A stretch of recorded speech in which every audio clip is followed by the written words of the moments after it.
Bienvenidos al podcast más visto y escuchado en Minnesota, con temas relevantes, controversiales, informativos y con interés para nuestra comunidad. Tacos al Pastor. Su nombre lo dice todo. Tacos al Pastor, el podcast más visto y escuchado en Minnesota, con temas relevantes, controversiales, informativos y con interés para nuestra comunidad. Tacos al Pastor.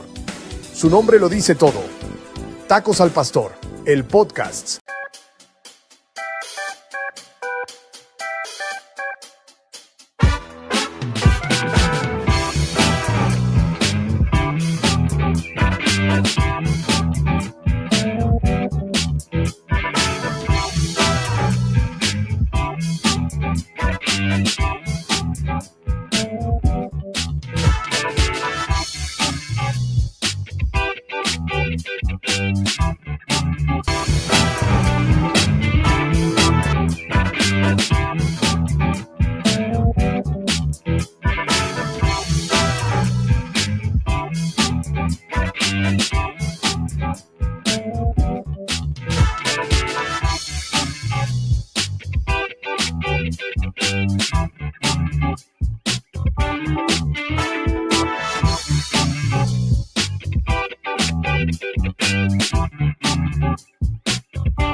Bienvenidos al podcast más visto y escuchado en Minnesota, con temas relevantes, controversiales, informativos y con interés para nuestra comunidad.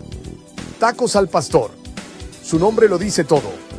Tacos al Pastor, el podcast más visto y escuchado en Minnesota, con temas relevantes, controversiales, informativos y con interés para nuestra comunidad. Tacos al Pastor. Su nombre lo dice todo. Tacos al Pastor, el podcast.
Dios les bendiga a todos. Dios les bendiga. Oh my goodness.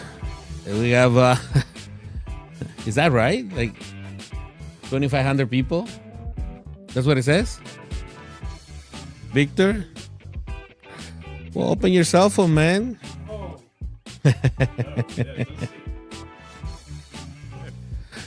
Okay, 3,000. Wow.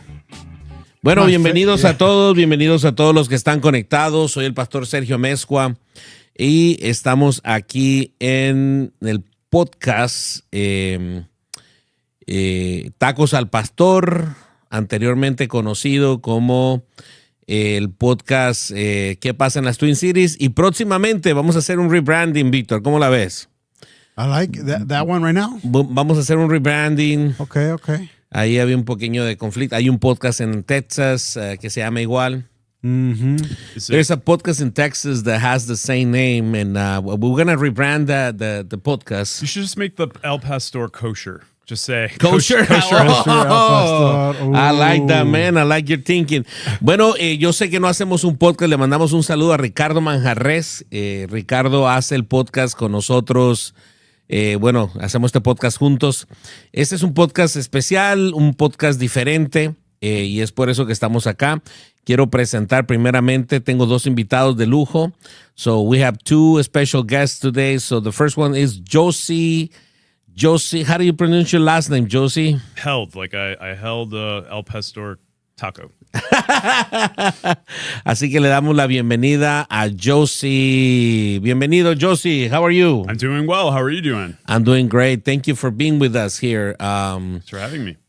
Thank you. We also have another special guest, which is Pastor Victor Martinez. How are you, Victor? Hey, what's going on? What's cracking? Yeah. Bendiciones todos. Victor Martinez, el pastor de New Generation Church en Northeast Minneapolis. North ¿correcto? Minneapolis, norte Minneapolis. No es el Northeast. Nope, Northeast es otro país. Oh, wow. Aleluya. Wow. Ahí se sabe quién son los de Minneapolis y los que no son. That's saying that we always know who's from Minneapolis, who is, and how to describe where people are from. Where am I from? You're You from live in Chicago, Minneapolis? right? Do I look like I'm from You Chicago? don't look from Minneapolis. No, I'm not. I'm from Chicago. Yeah. Okay. Yeah. Bueno, mi gente, quiero que sepan que este podcast estamos aquí porque tenemos algo especial para la comunidad. La comunidad judía, Yossi representa una institución que es israelita. How will you describe your organization? I'll translate for you. Why don't you just tell the people? So I'm Yossi Held. I'm the executive director of StandWithUs Midwest. StandWithUs is an international education organization that combats Israel and supports Israel through educational initiatives. And within StandWithUs, we have 12 different departments. The educational piece is the central foundation of everything that we do. And we educate like kids in middle schools, high school, college, and beyond, but also communities on what anti-Semitism is as a starting point, how to address it, how to combat it, whether that's going to classrooms and teaching kids like the history of the Jewish people and what anti-Semitism is, or high school students, college kids, communities, at churches, at synagogues, in city halls throughout the country, and around the world. We have offices not just in North America, but also Canada, which is part of North America, the UK, Israel, Australia, the Netherlands. Like, we're literally on every single continent because the epidemic of anti-Semitism is pervasive and it's everywhere. Ok, ahora Víctor va a traducir todo eso. A ver, Víctor, ¿qué fue lo que dijo? Es de parte de una organización judía que apoya y defiende la gente judía, porque hay mucho ¿cómo se dice eso? Antisemita. Ajá, antisemita en Estados Unidos y en el mundo. Y es una organización que educa, les enseña a la gente por qué o cómo, explicándole para defender a la gente. O sea, porque mucha de su gente recién están siendo atacados Obviamente han sido atacados por toda la historia, pero ahorita se está poniendo caliente para ellos. Por eso están aquí para ser amigos con nosotros, para que los defiendamos. Aleluya.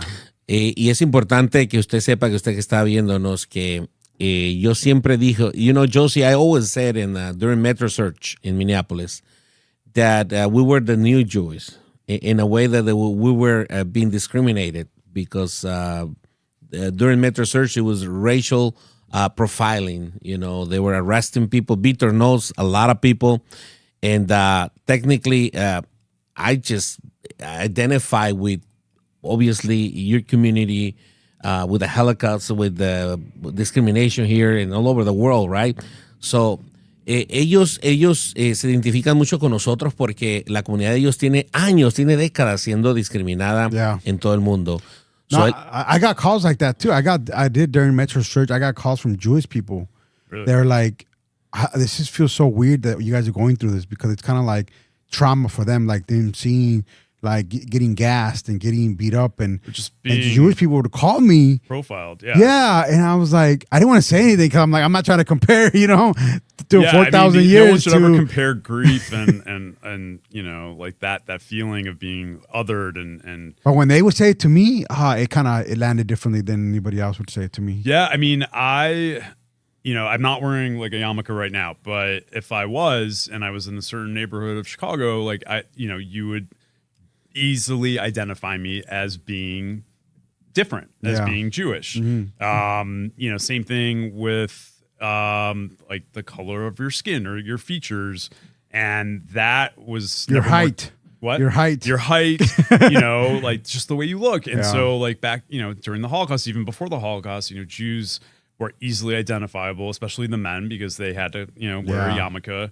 And then as things got worse and worse, they had to identify being Jewish with a yellow star. Yeah. And then eventually they were just all herded, like cattle, and disappeared, like made to disappear and from society. So like there are definite parallels.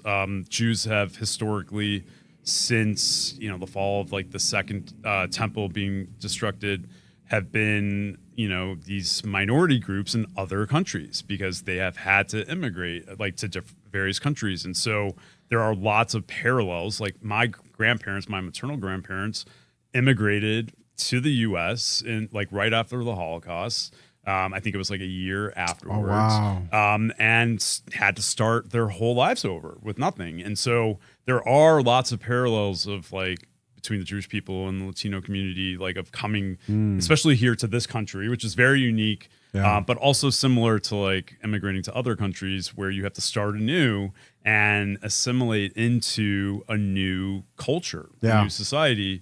And the promise of America is that, you can make a better life for you and your family here, but the way and the manner in which you get there is sometimes different, but then sometimes very the same, and it wasn't easy for, Jews in like the late 40s, early 50s to start anew either.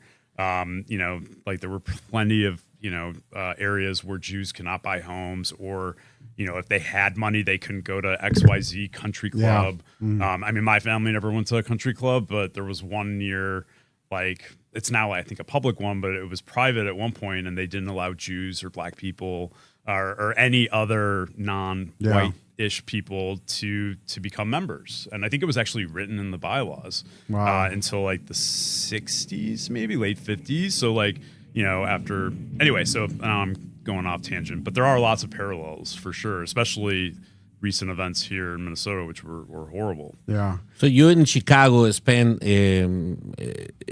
that before we did. Obviously, it probably wasn't as big as Minneapolis, but you mentioned to me that there were some, you noticed some Latino kids going through the alley. Yeah. It was, at first, like I remember the first couple days where I saw kids. I live in the Rogers Park area of Chicago, and I live on the west side, which is historically, or since like the 60s, late 60s, 70s, is a predominantly Orthodox Jewish community. But there are City of Chicago public schools, and there's, I think, a magnet school which there are kids from all over the city can go to this one school. It's like one of the better schools. And there are always parents lining up in cars to drop their kids off. But I noticed some Latino kids. I was taking out the trash one morning because on Mondays it comes, like early. And there were these two little kids like walking, and there was a car behind them. And my first thought was like, oh, these kids are being followed by some like crazy person. And then I'm like I see like the mom is like kind of like, go, and I'm like, oh, they're like walking down the alley because maybe they're afraid to be seen on like the main street. And then it was kind of like a daily thing during the week, not on the weekends. So I'm like, oh, these are kids going to school and their family members are afraid of, being caught or being seen. And that's when it really resonated with me because of course, I keep up with the news, everyone was watching what was happening here in Minnesota and Minneapolis and around the country. But that's when it was like in my face, and I was like, oh God, I couldn't imagine. I mean, I can because I heard stories from my grandmother, like having to have services at home because they couldn't go outside. They had a curfew. This is before the concentration camps were open. Yeah, no, it just became real to you at that moment. It became very real, and it was like chillingly real. Yeah. And I'm like, oh, like what is that kid? What are those kids thinking? Like how scared are they? They're scared themselves, but they're also probably scared for their parents because like what if you lose your parent, like what do you have? It's something that no child should have to think about. And yeah, it was just a horrible situation. So, lo que él acaba de decir es que una de las cosas que él experimentó viviendo en Chicago ellos también tuvieron persecución, los latinos. De hecho, ahorita tengo contactos en Chicago que dicen que realmente la actividad de ICE en Chicago está subiendo. I have some contacts over there that say that ICE activity is going up back in Chicago. It is. Entonces él dice que él ha visto, por ejemplo, niños que van en el alley, en la calle, que van en la parte de atrás de las casas, escondiéndose en los callejones. Y realmente él se identifica mucho con eso, con las historias que él escuchó de sus abuelos, sus familiares llegaron aquí a Estados Unidos después de lo que pasó allá con los nazis y se identificaba mucho con lo que estábamos viviendo nosotros durante Metro Search aquí en Minneapolis. También le quiero decir a la gente que, por ejemplo, ellos, they reach out to us, ellos nos contactaron porque quieren estar activos en lo que viene siendo, están haciendo mentoría. Ellos, StandWithUs se dedica a equipar a jóvenes en las universidades para que si son discriminados por ser judíos, en el caso de nosotros por ser latinos, ellos van a estar trabajando con jóvenes desde el middle school hasta que se gradúen de la universidad. Esa es la visión. El día de ayer tuvimos una reunión con unos padres, 20 jóvenes se inscribieron para esta mentoría y vamos a empezar a trabajar con eso. Así que I'm just explaining to them what we did yesterday. We met with some families. And yeah, it was great. Yeah, we'd love. So we're an education-based organization. We really believe, and we not just believe, but through our work, we make it happen that, education is the roadmap to peace. A lot of strife and especially a lot of anti-Semitism is fueled by like mere just ignorance of the facts. Yeah. And so by educating, you can really change the narrative and change the minds and hearts of everyone. And so one of the things that we were talking about is how can we align, and we've been thinking about and trying to plan a way for us to help like the community, especially your community here in Minnesota, through mentorship, because our middle school, or really it's like our high school and college campus program, our Leventhal High School program, and our Emerson Fellowship is rooted in education. So we help. Can you tell us like a couple of the things that when you educate people, like they didn't really know, like sure. So le pregunté que si los puede compartir algunas cosas que mucha gente no se da cuenta de la gente judía, o sea, no para entenderlos mejor. Go ahead, I just translated. Oh, okay. So like personally through work, and this is something that I learned. Like one of the things that we activate when it depends on who you're talking to, but I've gone to city council meetings where there are people on the other side or residents of a specific city, let's say Chicago, that they want to introduce a city council resolution that calls for a unilateral ceasefire against all military activities that Israel is waging against Gaza. And, of course, no one wants war. But if you look at like the verbiage on what was introduced to the city council, they blame it on one group. It blames it on Israel. It doesn't like the first acknowledge. We do that in Minneapolis. Yeah. The first draft didn't even mention October 7th. It didn't mention the fact that there was no war on October 6th. It didn't mention, the 1,200 people that were murdered and then the almost 1,000 that were taken captive. And so when I say educate, we like outline in a constructive way, like, hey, you are omitting facts, like real live facts. And so that's kind of like on a city level, municipality level.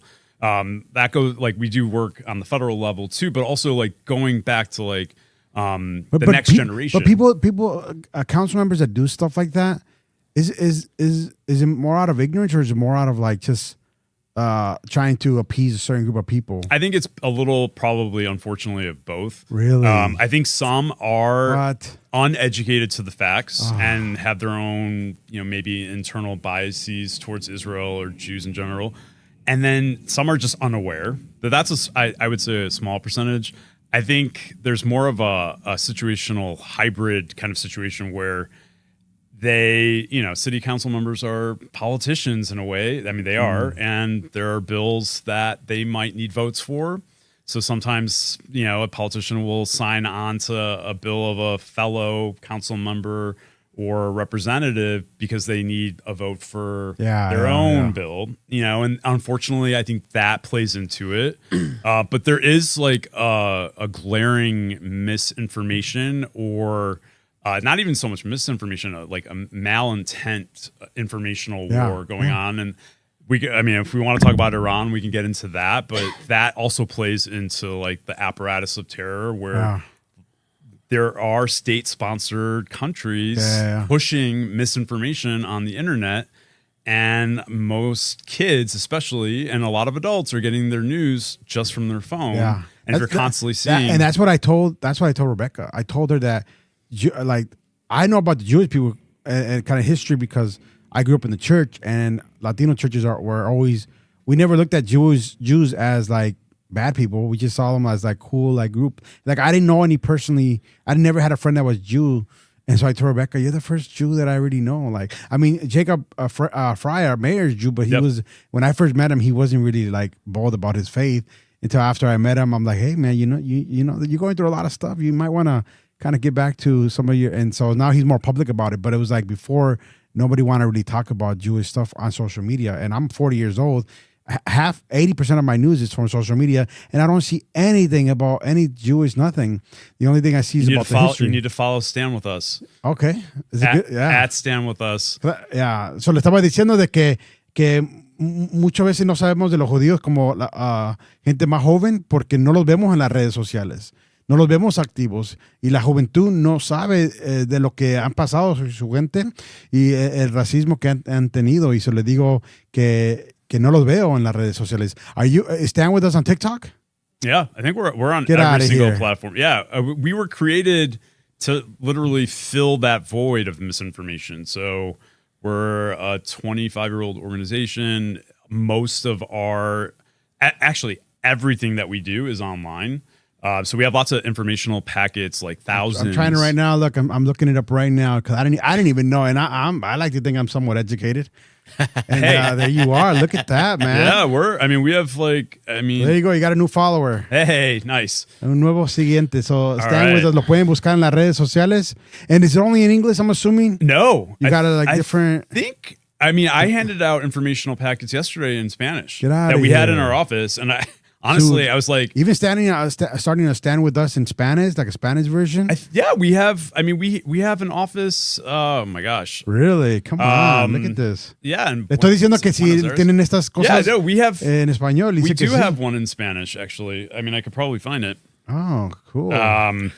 Sí, el día de ayer estuvieron repartiendo material en español. So, es importante que usted entienda que obviamente una cosa es lo que pasa en las noticias, una cosa es lo que usted ve en las noticias. I'm just explaining to people that there's one thing to turn on the news, right? And or social media. We have some podcasters that are pro-Israel, but then we have some podcasters that go really hard against what's going on in Israel. Stand with us, Espanol. Get out of here. Look at you guys. Yeah. Oh, really? Yeah, Rebecca wasn't on there at all, so you guys are leading the way. Come on.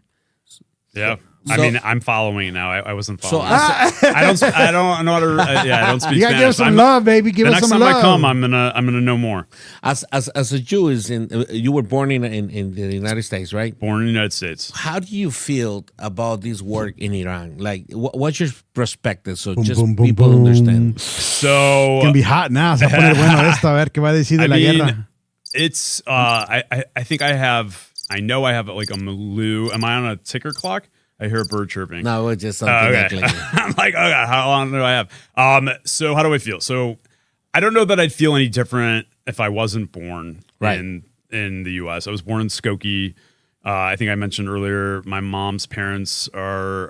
Where's Skokie? Skokie is a north suburb of Chicago. Okay. So it's just north of the city.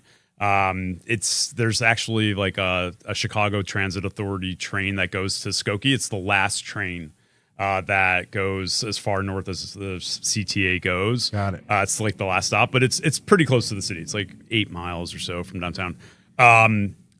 And so my father's Israeli. Both my parents are Israeli now, but my father was from Israel. My mom was from Chicago.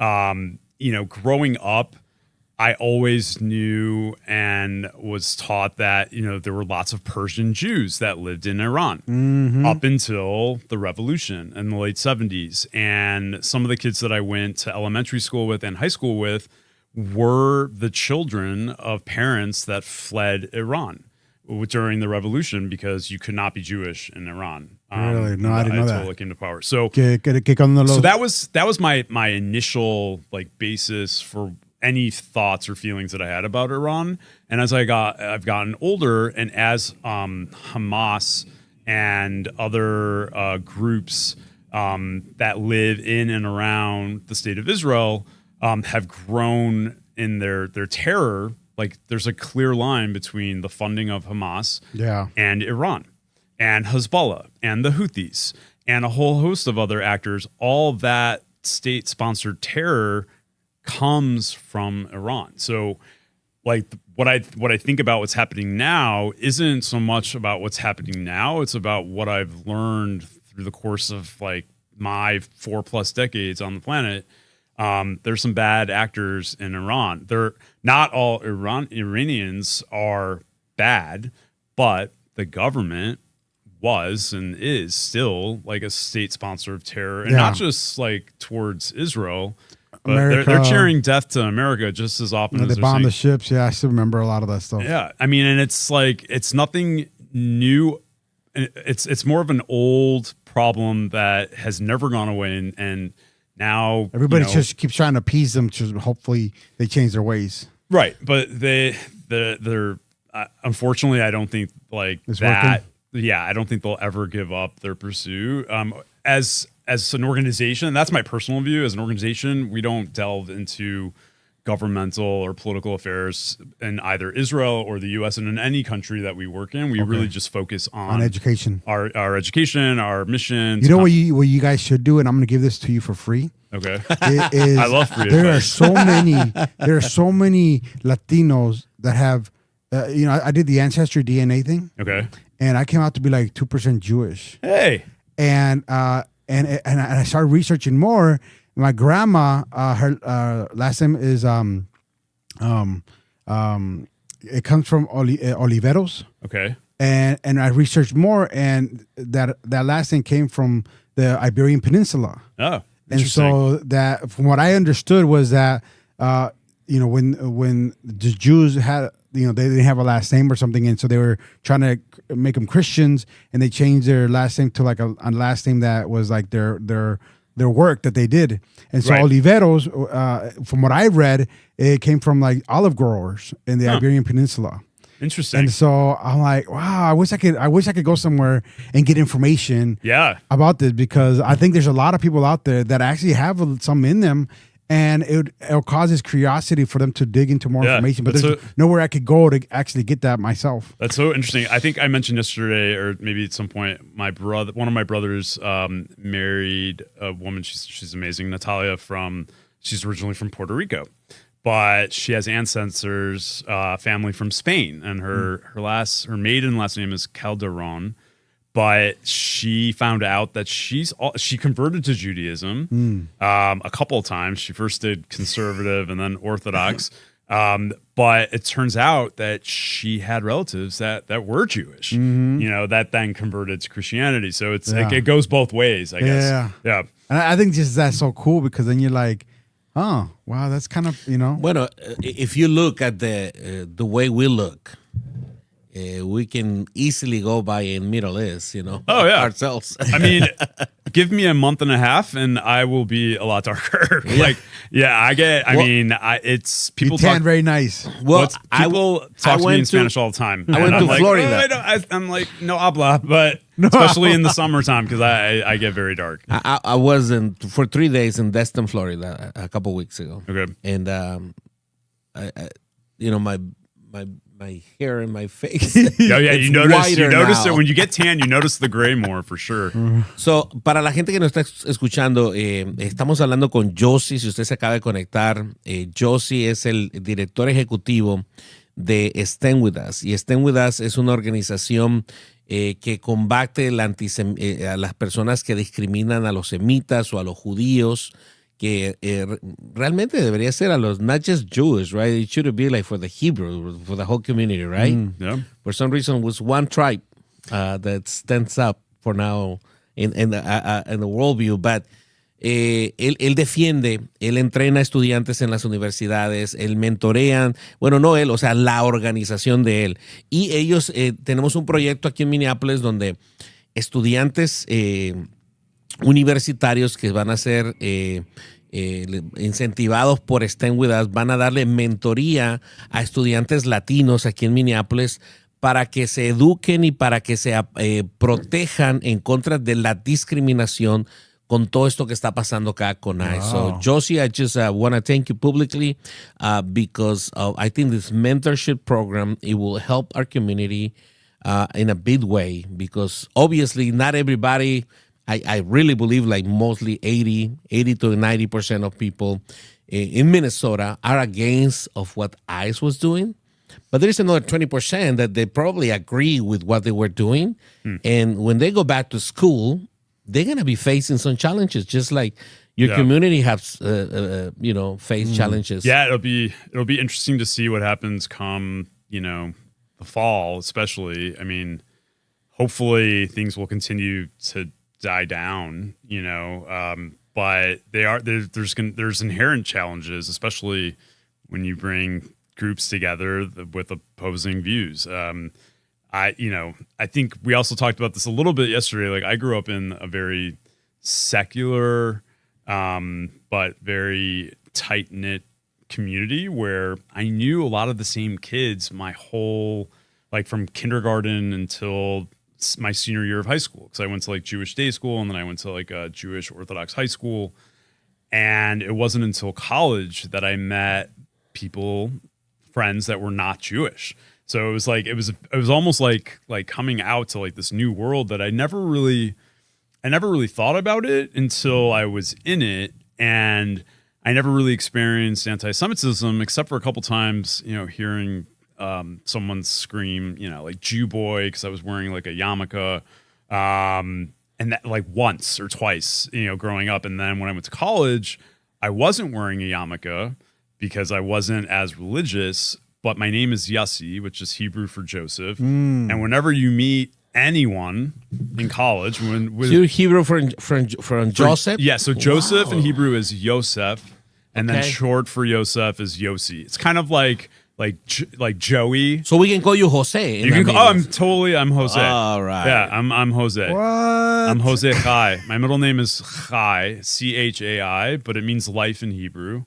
And my last name is German, which, on my dad's side, they spent some time in Germany, like his grandparents, but originally Romanian. So Got it. I'm like this Romanian, Czechoslovakian, Hungarian Jew. I'm just like a mix. And then when you meet people in college, like I had, like when I was younger, I had really long hair. Like when I was a freshman in college, like Nirvana, kind of like, yeah. but I wasn't like a punk rocker. I just had long hair. So people were like, "Who are you?" And I'm like, "Oh, my name's Yossi." And they're like, "What does that mean?" I'm like, "Oh, it's Hebrew for Joseph." And they're like, "Oh, you're Jewish?" And I did not look the part because I had long hair. Man, I gotta like, see a picture of that, man. Yeah, no, that's thank God it was before smartphones. Oh, it was like man. right before, so there's no like digital. Come on. I have hard pictures I that want are to see like the juicy stuff. there's you know? maybe, but we'd have to probably have some tequila, and it would have to be a later recording. But it did always bring up like, who are you? And then I was meeting these people, non-Jews, for the first time, and they were meeting Jewish people for the first time, like me, and there were all these inherent questions, and it usually went great. But I remember in college a couple times where I met someone who was Palestinian American, and they didn't want anything to do with me. And I had never met anyone that was Palestinian American. And this was towards the end of my college career. You didn't try to broker a deal on a relationship? Or was it just awkward for them, just as awkward for you? It wasn't awkward for me. I was excited when I found out, and then they were not at all. Like, You tried to talk to them. I tried. Yeah. I was in front of a building. There was like a pro-Palestinian protest. It was on the campus at the University of Illinois, Chicago. And I had transferred there from Arizona because I did a little moving around when I was younger. Just like, I want to go to school here. And I'd never been to Arizona. And so I moved back to Chicago. And also I had to finish because I was getting older. And the UIC campus, the University of Illinois Chicago campus, it's a melting pot. It's very much Chicago, where there's people from all over, not just the city, but the world. The medical schools. So they had the whole thing. They had a table. You came up to them like, "Hey, I want to be your friend. I'm Jew." I just introduced myself. Give me I the didn't know. juicy. I want to hear the juicy details. Yeah. So it was around. Rosh Hashanah, which is the Jewish New Year, and it was fall in Chicago, and it was probably 2002 or 2003. And I was walking to the Hillel, which is like a building for Jews to congregate on the Sabbath. It's not necessarily religious, but it's like, and we operate and partner with Hillels on college campuses throughout the country. Mm-hmm. And so I was going to a dinner or something, and there was a small table in front of, it was end the hardship in Gaza or the West Bank. I think it was more about the West Bank at the time. Yeah. And I was like, what's going on? I never really paid attention to people that were tabling, because it's a commuter school. So I was always late, because I was living up north, either at home or in a little studio apartment. And I always had to take the train. So I was always running. And then I was not going to class. I was going into this dinner, and I got there a little early. And so I was just like, what's going on? And I just was taking flyers, and they're like, "Oh, what's your name?" And I'm like, "Oh, my name is Yossi." And they're like, "Yusuf?" And I was like, "No, Yossi. It's Hebrew for Joseph." And they were like, "Oh, you're Jewish?" And I was like, "Yeah." And my dad's, and I was naive and 20 something. And I was like, "Yeah." And my dad's Israeli, and but I grew up here, and they're they just not want to talk. It was almost like they had turned around. It was when you're talking to someone, they don't want to it's only happened to me a couple times. They did not want to talk to me. Yeah. And I was like, "Oh." And that was the first time. I mean, did it hit you? Why? It hit me. It hit me like a brick over the head. It was oh wow, there are people that really just hate me, not because of me, Wow. because I'm Jewish. So how did that make you feel? Describe it. It felt horrible. How old were you? I was probably 2003, It's 25 years. I was in my 20s. You're like, how old? I'm older than both of you, by the way. As a teenager, it did not happen to you? It never happened to me as a teenager. Because you went to Jewish school. Yeah, I went to Orthodox Jewish high school. I'm a little concerned as well about my two twins. Yeah, so we did talk about that yesterday. Yeah, because they're actually, since they were in preschool, they're in the same school, and they're just Christians, right? Yeah. So a pastor friend of mine, one of our, main pastors in the Twin Cities, Pastor Jose and Leo, advised me to put them in a public school so they can start. That's what I do. Everybody's trying to get me to go to a Christian school, but I'm like the same reason. Yeah, it helps because they're very solid on their Bible, solid in Christian principles. They're always like looking out for their friends, and at church, like they're up at 5:30 in the morning every Sunday. Wow. Getting ready. Your daughters? My daughters. I saw them yesterday. They were amazing. Getting ready. They're in music class at the church. One is playing the piano, one the guitar. Actually, Esther is playing the piano with the young adults on Saturday. Wait, one of your daughters' name is Esther? Esther. Well, it's Ruth and Esther. That's their name.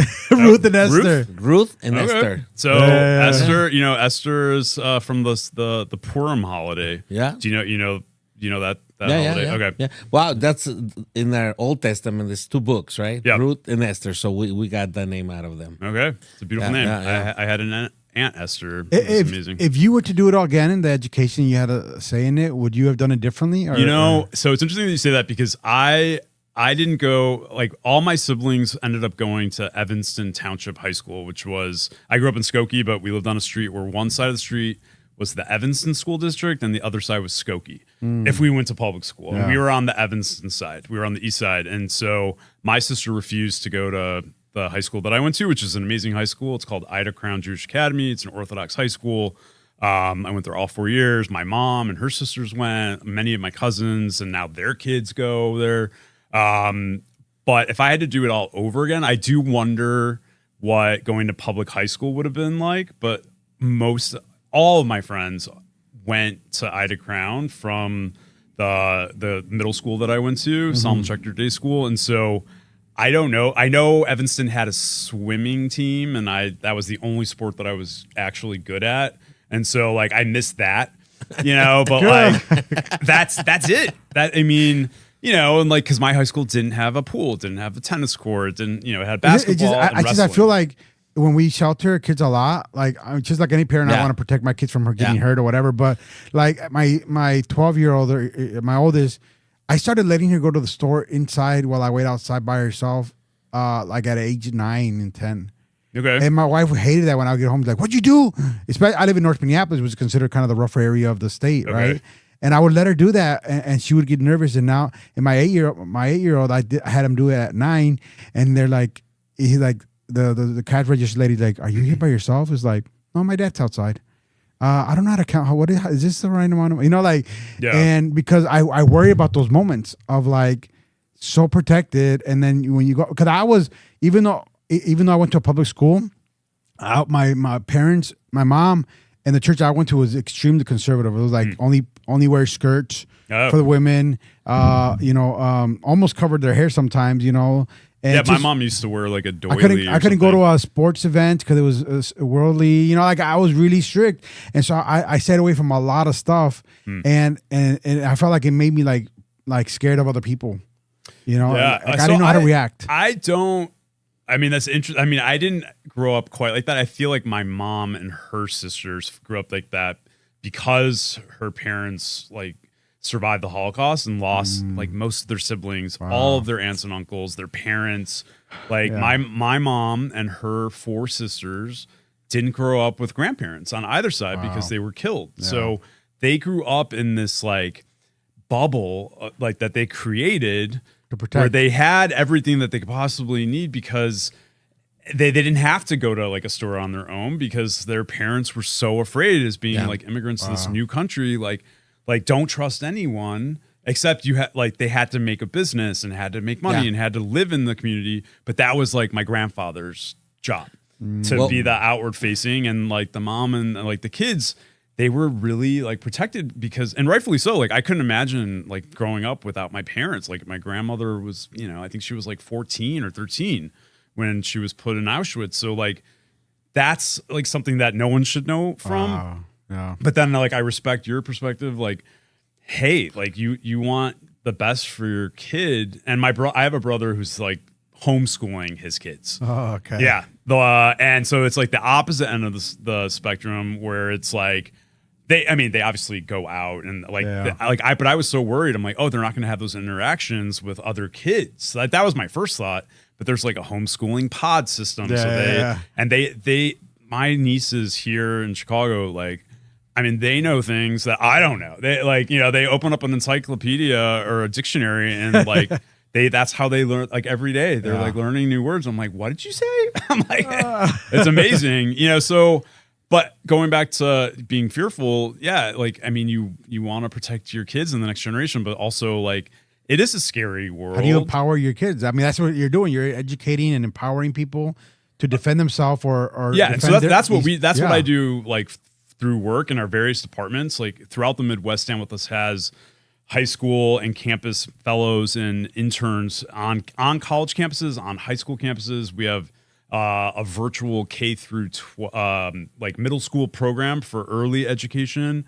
But really when it comes down to the nuts and bolts is empowering the next generation to have the tools. So if they do go to college or high school and interact with another kid who has an opposing view on anything, but especially about being Jewish, they have the tools to say, oh, well, that's actually factually incorrect, as opposed to saying, what the F did you say? And getting like angry because part of what we do is like de-escalating. You see the screen? Oh my gosh. I didn't know I was supposed to be looking over here. No. Yossi, Yossi, AKA Jose. I'm Jose. Call me Jose. There you go.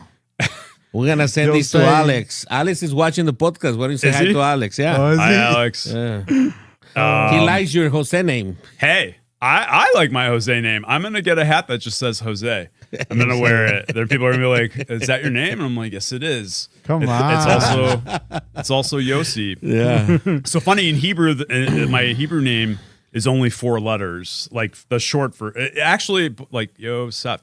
Both Yosef and Yossi are 4 letters, but. So what's that? Y-O? Oh, okay. So in Hebrew, it's a yud, which is short, and then a line that looks like a capital I, and then also kind of like an S and then another little dot. You read Hebrew? I do read Hebrew. Yeah. My dad would say, spending whatever he spent from like kindergarten to 12th grade, like at least I can read it. Like he's like, I feel like we got to test him, bro. I think you got to put something on the screen and he's got to read it so people can see like. I can read it. Yeah. I don't always know what I'm saying, but it's true. Like, there's a professor that teaches Greek, and he also teaches, I don't know if Hebrew or at Bethel University. Juan Hernandez. Yeah, and I was like, but I heard that Hebrew is even the hardest one, like because you got to read backwards and. Well, it goes instead of going from left to right, it goes from right to left. Yeah. But. Like every word has a shoresh, like a 3-letter like root. So are you saying that it's easier than Greek? Because I was going Greek. I've never. I can't take like even a speak year Spanish. of Greek. Like I've never learned Greek. I know Hebrew and English. It's pretty horrible. Oh man. I need to. Yeah, I should probably learn Spanish. That would probably be the most useful thing, especially since my nieces now, because their mother speaks Spanish. Like they know Spanish. My brother, who's been with his wife for over 13. I wanted to learn Hebrew and Greek so bad.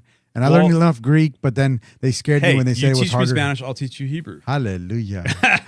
We could do that for sure. Yeah, that's so cool. Bueno, para las personas que se están conectando, estamos con Yossi. Yossi es el director ejecutivo de StandWithUs.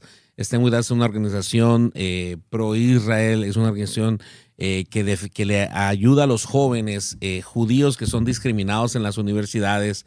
Y ellos nos contactaron desde que empezó Metro Search porque nos invitaron a que crearon un programa de mentoría para jóvenes y quien está trabajando con nosotros porque quieren equipar a los jóvenes latinos por si enfrentan discriminación en las escuelas, cómo defenderse, tienen recursos para que no se sientan solos y bueno, aparte de eso tienen muchos programas. No es una organización política, es una organización de educación donde le enseñan a la gente obviamente todo lo que está pasando. Ahora, Yossi, I got a few questions, people sending me questions. Okay, sure. They're confused in why, talking about the war, why is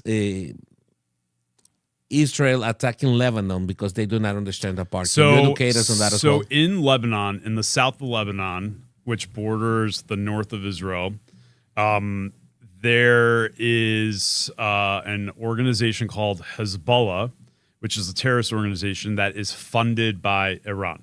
Mm-hmm. It's basically people, and not every, I mean, I don't know the demographic of every Hezbollah terrorist, but they're not necessarily Lebanese. Yeah. They could be Iranian, militia fighters that made their way into like southern Lebanon, or they may be native Lebanese, but they are aligned and funded by Iran. So Iran, this is a short list, but there's likely more. Iran funds terrorist organizations all over, but specifically in the Middle East, and specifically in the Hezbollah, which is an organization funded by Iran, Hamas, a terrorist organization funded by Iran, and the Houthis in Yemen.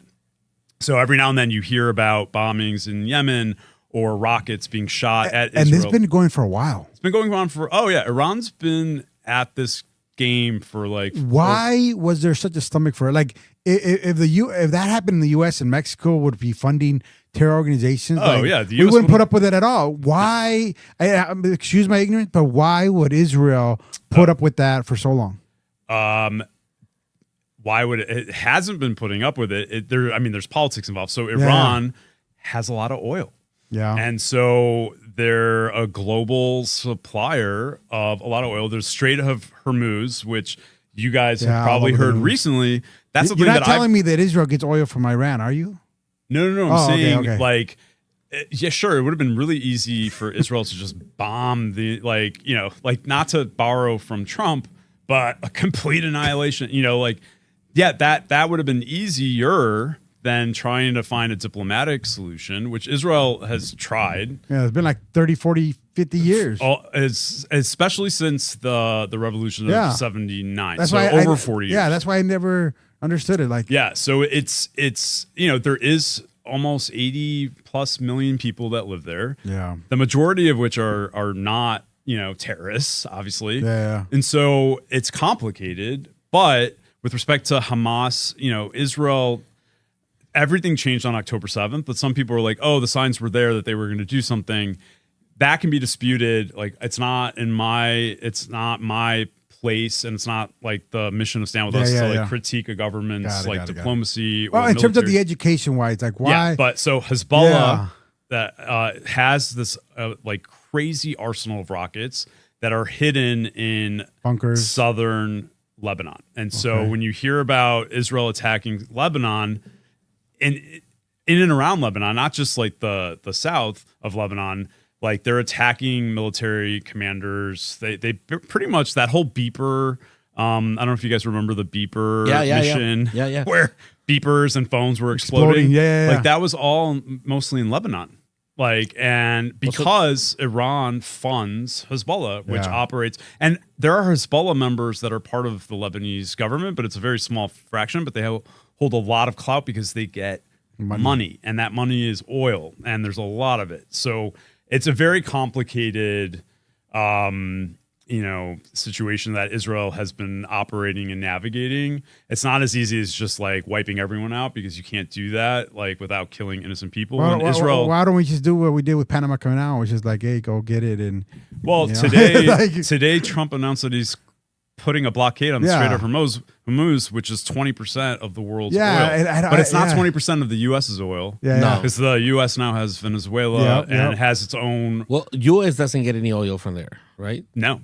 No, but the overall there's cost goes up. fertilizer. So Yeah. the Strait of Hormuz, Fertilizer, yeah. there's fertilizer material that goes through there. Dude, we got a lot of cows here. What do we need someone else's fertilizer? But it will disproportionately affect Europe and the rest of the world, not necessarily in the Latin US. America too. And Latin America. Fertilizer. Yeah. So it's, I mean, it's a little bit out of like the mission. It's very much out of the mission of Stand With Us. Yeah. No, I get it. I want to learn it because so my I don't know personal that, take on it is this is going to be like a crunch time to hopefully persuade whoever is in control of Iran.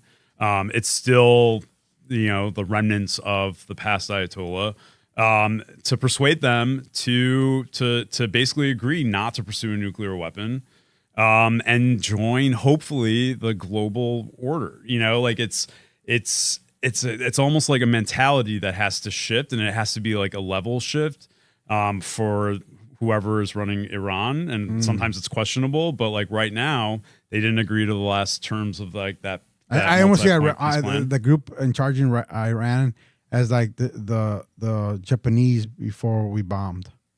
There's so much like this, like it's part of the culture. I mean, it's like if you were raised in a house where you were taught from like day one, that every Jew is like not to be trusted, and they're the reason why any problem that you have had or ever will have, if it's the Jews' fault, if that's how you were raised, of course you're gonna like create like a government and work to promote a government that it's at its core is anti-Israel and anti-US, and so that's kind of like the mentality because they're in a bubble too. Yeah, like they don't represent like the tens of millions of Iranians likely that just want to like a life where they have internet and like where women aren't going to get herded off to prison for not covering their hair at like age 10.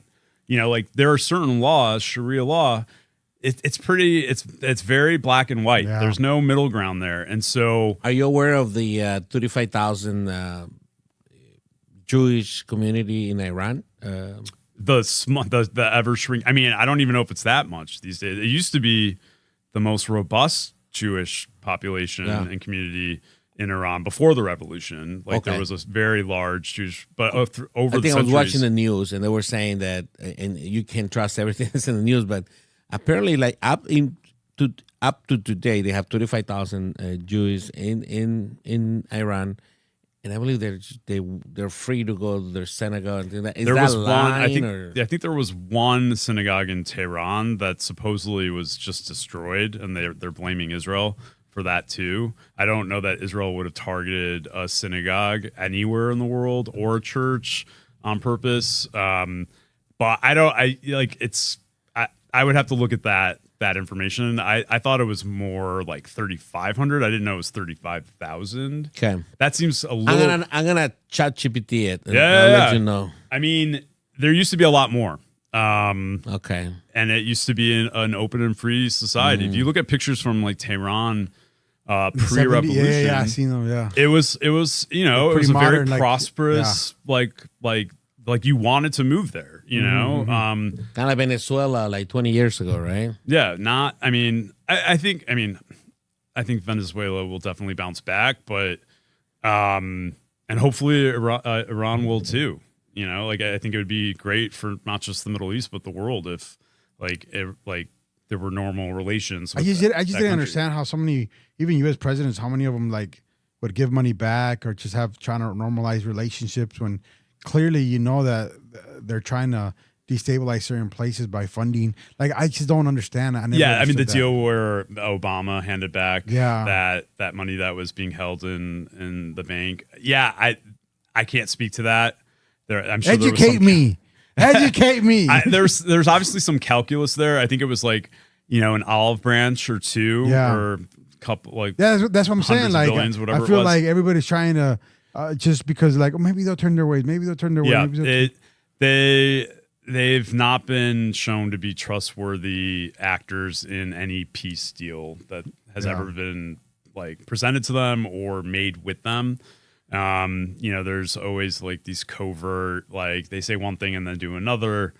They allow inspectors into their nuclear facilities that are only supposed to be producing nuclear grade plutonium for, medical research, but then it's found to be, at a level for weapons, it's like they have like an agenda, and what they say isn't always what they're actually doing. Their behavior doesn't match their rhetoric, and so it's just hard to trust that type of partner. You know, like think about it like in business or in your daily life. If someone shows you who they are, you know, but says something else, are you going to trust them? Well, it's like they're saying, I can't hear you because your actions speak louder than your words. Yeah.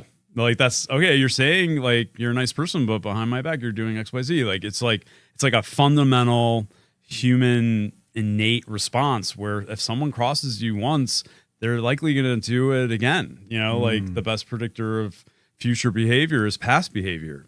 You know, it's like people can change. And so there is hope. And it's also one of the central tenets of Judaism, like to have hope. Like it's the national anthem of Israel. The word in Hebrew is Hatikva. You know, you could always hope for the best, but do you sing it? Do you sing it? Can you sing it? Can I sing it? Is it a song? Yeah. Like, Yeah, you can find it. Can I hear it? Come on, give me some. Give me some. I'm like, I need the lyrics and I need like music. That sounded fine. You sounded shy the way you were saying it. I'm totally being shy. 'Cause I'm likely mispronouncing the words, but it's a beautiful. It sounds good to me. I don't know, so you keep doing it, bro. Yeah. It's a pretty national anthem. It's a very somber national anthem because the state of Israel was created, on like after the Holocaust. So not everyone, but like Jews historically have been kicked out. They were kicked out of Israel several times. Yeah. Like there was the Spanish Inquisition. There were the pogroms. The only time I in America here listen to somebody else's like national anthem is the Olympics. Yeah. And do you guys? We this year I think there were. I mean, not so much the Winter Olympics because like there are a couple mountains in Israel, and I think there was a bobsledder or two I don't know if they won. I'm really bad with sports. Don't ask me anything. We need about more sports. athletes coming out of there because that's the only time I ever hear national anthem. Is like, oh, that's kind of cool. Yeah, but gymnastics. There was a guy like who did martial arts who won a medal. Is that it? Is that the Jewish national anthem? It's the beginning. Yeah. Oh, okay. It's pretty. Sounds so somber. It's very somber. But it's at its core, and the word is hope, because like that's without hope, what else do you have? Dude, if there was one that was English or Spanish version, is there a Spanish version of it? I've heard of it like probably you try to like kind of. Oh, I'm sure that'd be so cool. I'm sure online there's like a Spanish that's version. the kind of stuff. Me as a millennial, like I would want to check out cool stuff like that. Yeah. You know what I mean? Like, hey, how does this sound in Spanish? I think we have an office, in Brazil. So I'm sure at events there is a Spanish Dude, that'd be cool. version. That'd be so cool. I'd love to hear that. Yeah. I mean, it's a very pretty anthem. I mean, so is, the Star Spangled Banner too. Oh, we got the best one, of course. I mean,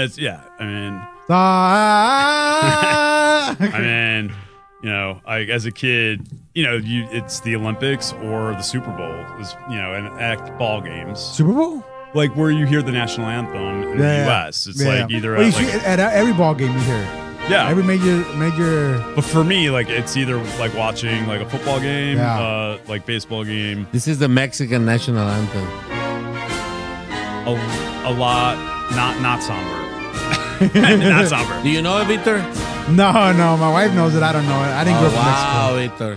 I think we're gonna show up, like sing it and stuff like that. I barely know the Star Spangled Banner. Okay. Mexicanos. You don't know it at all? No, I don't know. He's not Mexican. I was born here. I'm Chicano. He's, so you were born he's here. Born here. And Yeah. I mean, my kids don't know it either. So I do know it. Where were you born? I was born in Switzerland, as you can tell. No, he was born in the deep area of a cartel country. I'm from Sinaloa. I'm from Mexico. Okay. Nice. So I do know all this. I went to school. You sing it every Monday, Yeah, like we would sing Hatikva usually at like assemblies in grammar school. Like if there was like a play or like a speaker, the Pledge of Allegiance. We did all that. Do you know that the American national anthem is actually saying your name? My name? Yeah. Jose? Yeah. No. You didn't know that? No. Just watch this.